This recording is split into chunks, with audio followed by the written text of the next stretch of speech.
Hello Shiv भक्तों। तो चलिए आज की कथा का प्रारंभ करते हैं।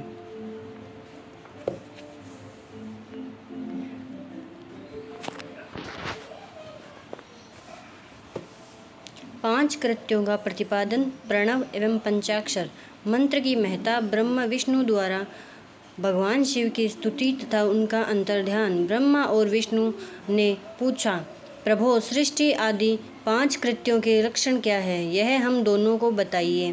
भगवान शिव बोले, मेरे कर्तव्यों को समझना अत्यंत गहन है, तथापि मैं कृपापूर्वक तुम्हें उनके विषय में बता रहा हूँ। ब्रह्मा और अच्युत, सृष्टि पालन संहार, तिरोभाव और अनुग्रह, ये पांच ही मेरे जगत संबंधी कार्य हैं जो नित्य सिद्ध है। संसार की रचना का जो आरंभ है उसी को सर्ग या सृष्टि कहते हैं।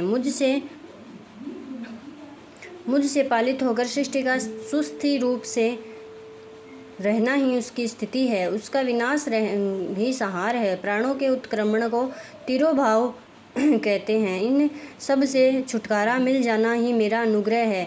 इस प्रकार मेरे पांच कृत्य हैं। सृष्टि आदि जो चार कृत्य है वे संसार का विस्तार करने वाले हैं। पांचवा कृत्य अनुग्रह मोक्ष का हेतु है। वह सदा मुझ में ही अचल भाव से स्थिर रहता है। मेरे भक्त जन इन पांचों कृत्यों को पांचों भूतों में भेद देखते हैं। सृष्टि भूतल में, स्थिति जल में, संहार अग्नि में, तिरोभाव वायु में और अनुग्रह आकाश में स्थित है। पृथ्वी से सबकी सृष्टि होती है, जल से सबकी वृद्धि एवं जीवन रक्षा होती है, आग सबको जला देती है, सब वायु सबको एक स्थान से दूसरे स्थान ले जाती है और आकाश सबको अनुग्रहित करता है। विद्वान पुरुषों को यह विषय इसी रूप में जानना चाहिए। इन पांच कृत्यों का भार वाहन करने के लिए ही मेरे पांच मुख है। चार दिशाओं में चार मुख है और उनके बीच में पांचवा मुख है। पुत्रों, तुम दानों ने तपस्या करके प्रसन्न हुए मुझ परमेश्वर से सृष्टि और स्थिति नामक दो कृत्य प्राप्त किए हैं। ये दोनों तुम्हें बहुत प्रिय है। इसी प्रकार मेरी विभूति स्वरूप रुद्र और महेश्वर में दो अन्य उत्तम कृत्य, संहार और तिरोभाव, मुझसे प्राप्त किए हैं, परंतु अनुग्रह नामक कृत्य दूसरा कोई नहीं पा सकता। रुद्र और महेश्वर अपने कर्म को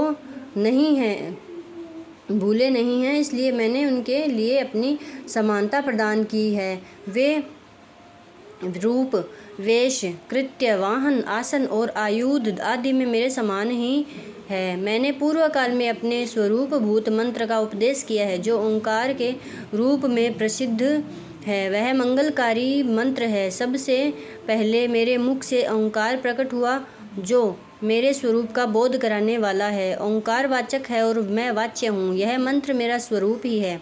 प्रतिदिन ओंकार का निरंतर स्मरण करने से मेरा ही सदा स्मरण होता है। मेरे उत्तरवर्ती मुख से अकार का, पश्चिम मुख से उकार का, दक्षिण मुख से मकार का, पूर्ववर्ती मुख से बिंदु का तथा मध्यवर्ती मुख से नाद का प्राकट्य हुआ है। इस प्रकार पांच अवयवों से युक्त ओंकार का विस्तार हुआ है।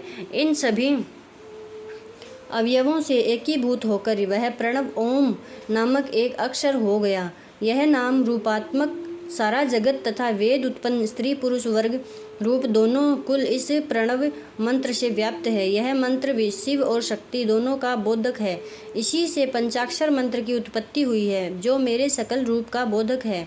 वह आकारादि क्रम से और मकारादि क्रम से प्रकाश में आया है। ओम नमः शिवाय यह पंचाक्षर मंत्र है। इस पंचाक्षर मंत्र से मात्र का वर्ण प्रकट हुए हैं, जो पांच भेद वाले हैं। उसी से शिरो मंत्र सहित त्रिपदा गायत्री का प्राकट्य हुआ है। उस गायत्री से संपूर्ण वेद प्रकट हुए हैं और उन वेदों से करोड़ों मंत्र निकले हैं। उन मंत्रों से भिन्न भिन्न कार्यों की सिद्धि होती है, परंतु इस प्रणव एवं पंचाक्षर से संपूर्ण मनोरथों की सिद्धि होती है। इस मंत्र समुदाय से भोग और मोक्ष दोनों सिद्ध होते हैं। मेरे सकल स्वरूप से संबंध रखने वाले सभी मंत्र राज साक्षात भोग प्रदान करने वाले और शुभ कारक है। नंदिकेश्वर कहते हैं, तदंतर जगदम्बा पार्वती के साथ बैठे हुए गुरुवर महादेव जी ने उत्तराभिमुख बैठे हुए ब्रह्मा और विष्णु को पर्दा करने वाले वस्त्र से आच्छादित करके उनके मस्तक पर अपना कर कमल रख कर धीरे धीरे उच्चारण करके उन्हें उत्तम मंत्र का उपदेश किया। मंत्र तंत्र में बताई हुई विधि के पालन पूर्वक 3 बार मंत्र का उच्चारण करके भगवान शिव ने उन दोनों शिष्यों को मंत्र की दीक्षा दी। फिर उन शिष्यों ने गुरु दक्षिणा के रूप में अपने आप को ही समर्पित कर दिया और दोनों हाथ जोड़कर उनके समीप खड़े हो उन देवेश्वर जगत गुरु का स्तवन किया। ब्रह्म और विष्णु बोले, प्रभु आप निष्कल रूप हैं, आपको नमस्कार है। आप निष्कल तेज से प्रकाशित होते हैं, आपको नमस्कार है। आप सबके स्वामी हैं, आपको नमस्कार है। आप सर्वात्मा को नमस्कार है अथवा सकल स्वरूप आप महेश्वर को नमस्कार है। आप प्रणव के वाच्यार्थ है, आपको नमस्कार है। आप प्रणवलिंग वाले हैं, आपको नमस्कार है। सृष्टि पालन संहार तिरोभाव और अनुग्रह करने वाले हैं, आपको नमस्कार है। आपके 5 मुख है, आप परमेश्वर को नमस्कार है। पंच ब्रह्म स्वरूप 5 कृत्य वाले, आपको नमस्कार है। आप सबके आत्मा है, ब्रह्म है। आपके गुण और शक्तियाँ अनंत है, आपको नमस्कार है। आपके सकल और निष्कल रूप है। आप सद्गुरु एवं शंभु है, आपको नमस्कार है। इन पदों द्वारा अपने गुरु महेश्वर की स्तुति करके ब्रह्मा और विष्णु ने उनके चरणों में प्रणाम किया। महेश्वर बोले, आद्रा नक्षत्र से युक्त चतुर्दशी को प्रणव का जप किया जाए तो वह अक्षय फल देने वाला होता है। सूर्य की संक्रांति से युक्त महाआद्र नक्षत्र में एक बार किया हुआ प्रणव जप कोटि गुने जप का फल देता है। मृगशीरा नक्षत्र का अंतिम भाग तथा पुनर्वसु का आदि भाग पूजा, होम और तर्पण आदि के लिए सदा आद्रा के समान ही होता है। यह जानना चाहिए मेरा या मेरे लिंग का दर्शन प्रभात काल में ही प्रातः और शिंगव मध्याह्न के पूर्व काल में करना चाहिए। मेरे दर्शन पूजन के लिए चतुर्दशी तिथि निशित व्यापिनी अथवा प्रदोष व्यापिनी लेनी चाहिए, क्योंकि परवर्तिनी तिथि से संयुक्त चतुर्दशी की ही प्रशंसा की जाती है। पूजा करने वालों के लिए मेरी मूर्ति तथा लिंग दोनों समान है, फिर भी मूर्ति की अपेक्षा लिंग का स्थान ऊंचा है। इसलिए मुमुक्षु पुरुषों को चाहिए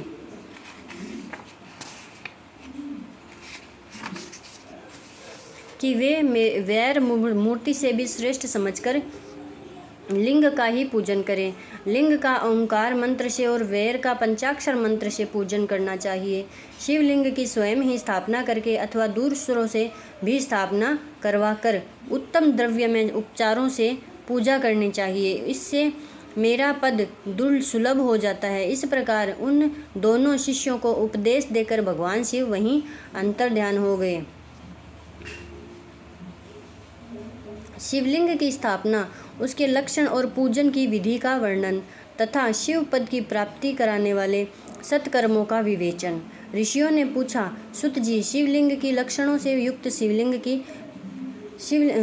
ऋषियों ने पूछा, सुत जी, शिवलिंग की स्थापना कैसे करनी चाहिए, उसका लक्षण क्या है तथा उसकी पूजा कैसे करनी चाहिए, किस देश काल में करनी चाहिए और किस द्रव्य के द्वारा उसका निर्माण होना चाहिए।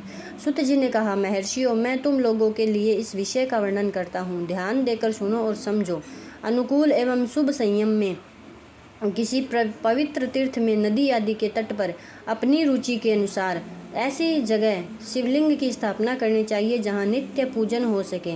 पार्थिव द्रव्य से, जल में द्रव्य से तथा तेजस पदार्थ से अपनी रुचि के अनुसार कल्पोक्त लक्षणों से युक्त शिवलिंग का निर्माण करके उसकी पूजा करने से उपासक को उस पूजन का पूरा फल प्राप्त होता है। संपूर्ण शुभ लक्षणों से युक्त शिवलिंग की यदि पूजा की जाए तो वह तत्काल पूजा फल देने वाला होता है। यदि चल प्रतिष्ठा करनी हो तो इसके लिए छोटा सा शिवलिंग अथवा विग्रह श्रेष्ठ माना जाता है, और यदि अचल प्रतिष्ठा करनी हो तो स्थूल शिवलिंग अथवा विग्रह अच्छा माना गया है।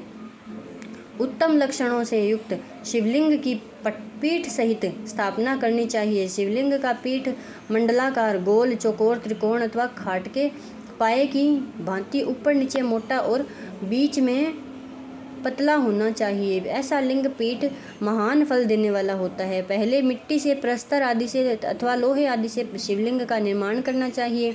जिस द्रव्य से शिवलिंग का निर्माण हो उसी से उसका पीठ भी बनाना चाहिए। यही स्थावर अचल प्रतिष्ठा वाले शिवलिंग की विशेष बात है। चल प्रतिष्ठा वाले शिवलिंग में भी लिंग और पीठ का एक ही उपादान होना चाहिए, किंतु बाण लिंग के लिए यह नियम नहीं है। लिंग की लंबाई निर्माणकर्ता या स्थापना करने वाले यजमान के 12 अंगुल के बराबर होनी चाहिए। ऐसे ही शिवलिंग को उत्तम कहा गया है। इससे कम लंबाई हो तो फल में कमी आ जाती है, अधिक हो तो कोई दोष की बात नहीं है। चर लिंग में भी वैसा ही है नियम। उसकी लंबाई कम से कम कर्ता के 1 अंगुल के बराबर होनी चाहिए। उससे छोटा होने पर अल्प फल मिलता है, किंतु उससे अधिक होना दोष की बात नहीं है। यजमान को चाहिए कि वह अपने शिल्प शास्त्र के अनुसार एक विमान या देवालय बनवाए जो देवगणों की मूर्तियों से अलंकृत हो। उसका गर्भगृह बहुत ही सुंदर, सुदृढ़ और दर्पण के समान स्वच्छ है। उसे 9 प्रकार के रत्नों से विभूषित किया गया हो। उसमें पूर्व और पश्चिम दिशा में 2 मुख्य द्वार हो जहाँ शिवलिंग की स्थापना करनी हो।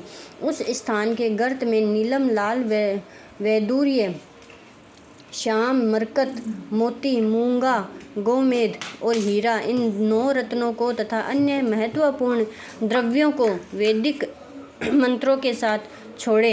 सधोजात आदि 5 वैदिक मंत्रों द्वारा शिवलिंग का 5 स्थानों में क्रमशः पूजन करके अग्नि में हविष्य की अनेक आहुतियाँ दे और परिवार सहित मेरी पूजा करके गुरु स्वरूप आचार्य को धन से तथा भाई बंधुओं को मनचाही वस्तुओं से संतुष्ट करे। याचकों को जड़, सुवर्ण, ग्रह, भू संपत्ति तथा चेतन गो आदि वैभव प्रदान करें। स्थावर जंगम सभी जीवों को यत्नपूर्वक संतुष्ट करके एक गड्ढे में सुवर्ण तथा 9 प्रकार के रत्न भरकर सतोजातादि वैदिक मंत्रों का उच्चारण करके परम कल्याणमय महादेव जी का ध्यान करें। तत्पश्चात नाद घोष से युक्त महामंत्र ओंकार का उच्चारण करके उक्त गड्ढे में शिवलिंग की स्थापना करके उसे पीठ से संयुक्त करें। इस प्रकार पीठ युक्त लिंग की स्थापना करके उसे नित्य लेप दीर्घ काल तक टिके रहने वाले मसाले से जोड़कर स्थिर करें। इसी प्रकार वहाँ परम सुंदर वेर की भी स्थापना करनी चाहिए। सारांश यह है कि भूमि संस्कार आदि की सारी विधि जैसी लिंग प्रतिष्ठा के लिए कही गई है, वैसी ही वैर प्रतिष्ठा के लिए भी समझनी चाहिए। अंतर इतना ही है कि लिंग प्रतिष्ठा के लिए प्रणव मंत्र के उच्चारण का विधान है, परंतु वैर की प्रतिष्ठा पंचाक्षर मंत्र से करनी चाहिए। जहाँ लिंग की प्रतिष्ठा हुई है वहाँ भी उत्सव के लिए बाहर सवारी निकालने आदि के निमित्त वेर को रखना आवश्यक है। वेर को बाहर से भी लिया जा सकता है, उसे गुरुजनों से ग्रहण करे, अथवा ब्रह्मवेर वहीं लेने योग्य है जो साधु पुरुषों द्वारा पूजित हो। इस प्रकार लिंग में और वेर में भी कोई भी की हुई महादेव जी की पूजा शिव पद प्रदान करने वाली होती है। स्थावर और जंगम के भेद से लिंग भी 2 प्रकार का कहा गया है। वृक्ष, लता आदि को स्थावर लिंग कहते हैं और कृमि, कीट आदि को जंगम लिंग कहते हैं। स्थावर लिंग की सींचने आदि के द्वारा सेवा करनी चाहिए और जंगम लिंग को आहार एवं जल आदि देकर तृप्त करना उचित है। उन स्थावर जंगम जीवों को सुख पहुँचाने में अनुरक्त होना भगवान शिव का पूजन है, ऐसा विद्वान पुरुष मानते हैं। यो चराचर जीवों को ही भगवान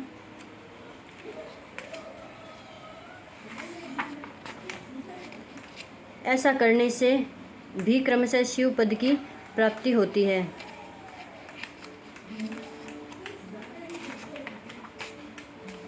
भगवान शंकर के प्रतीक मानकर उनका पूजन करना चाहिए। इस तरह महालिंग की स्थापना करके विविध उपचारों द्वारा उसका पूजन करें। अपनी शक्ति के अनुसार नित्य पूजा करनी चाहिए तथा देवालय के पास ध्वजारोपण आदि करना चाहिए। शिवलिंग साक्षात शिव का पद प्रदान करने वाला है, अथवा चर लिंग में 16 उपचारों द्वारा यथोचित रीति से क्रमशः पूजन करें।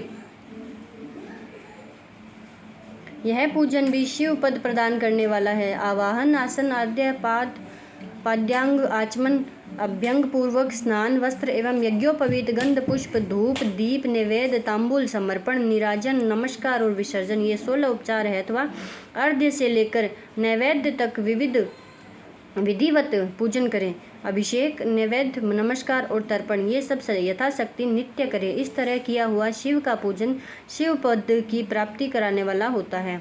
अथवा किसी मनुष्य के द्वारा स्थापित शिवलिंग में, ऋषियों द्वारा स्थापित शिवलिंग में, देवताओं द्वारा स्थापित शिवलिंग में, अपने आप प्रकट हुए स्वयंभू लिंग में तथा अपने द्वारा नूतन स्थापित हुए शिवलिंग में भी उपचार समर्पण पूर्वक जैसे तैसे पूजन करने से या पूजन की सामग्री देने से भी मनुष्य ऊपर जो कुछ कहा गया है वह सारा फल प्राप्त कर लेता है। क्रम से परिक्रमा और नमस्कार करने से भी शिवलिंग की शिव पद की प्राप्ति कराने वाला होता है।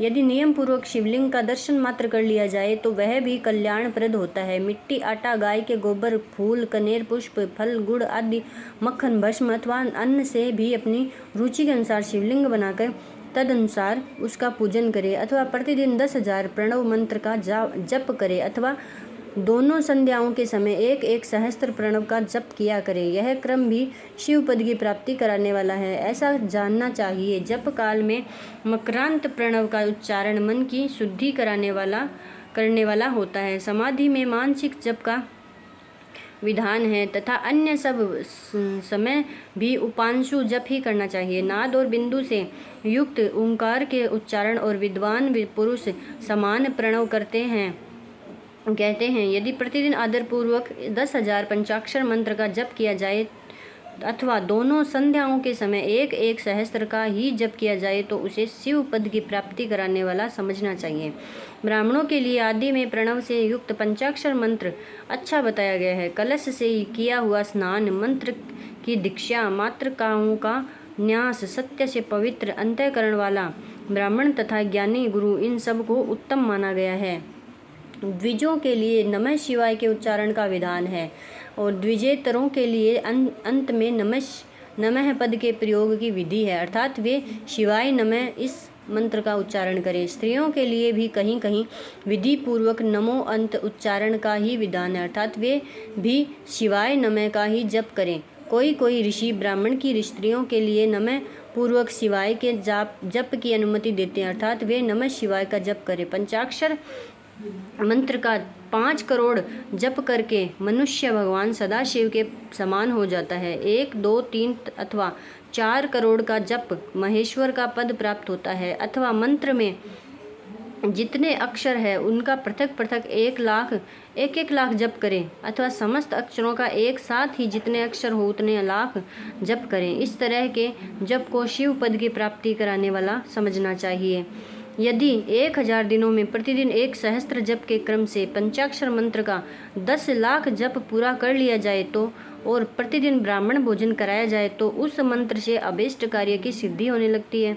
ब्राह्मण को चाहिए कि वह प्रतिदिन प्रातःकाल 1008 बार गायत्री का जप करें। ऐसा होने पर गायत्री क्रम से शिव का पद प्रदान करने वाली होती है।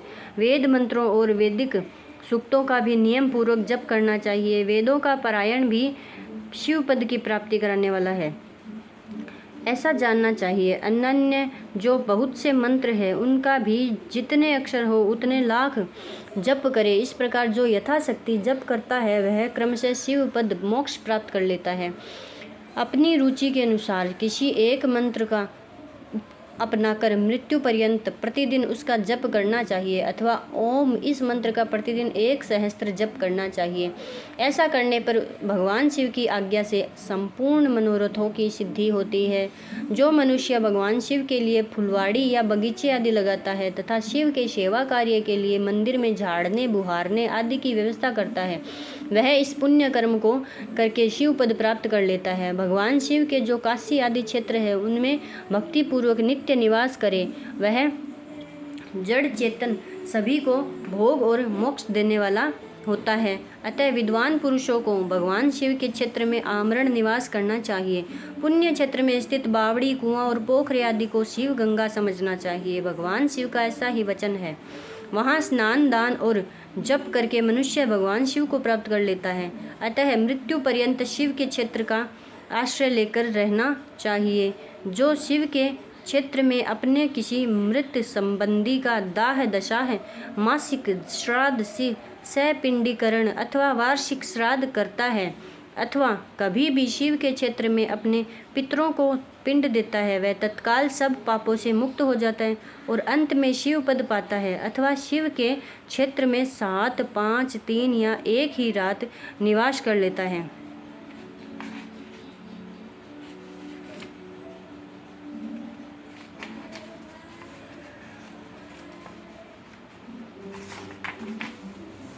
ऐसा करने से भी क्रमशः शिव पद की प्राप्ति होती है।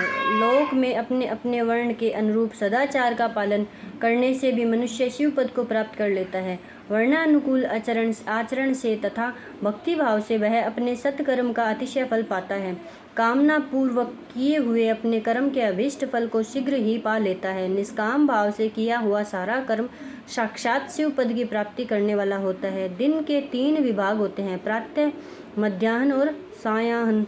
इन तीनों में क्रमशः एक एक प्रकार के कर्म का संपादन किया जाता है। प्रातःकाल को शास्त्र विहित नित्य कर्म के अनुष्ठान का समय जानना चाहिए। मध्याह्न काल सकाम कर्म के लिए उपयोगी है तथा सायंकाल शांति कर्म के लिए उपयुक्त है, ऐसा जानना चाहिए।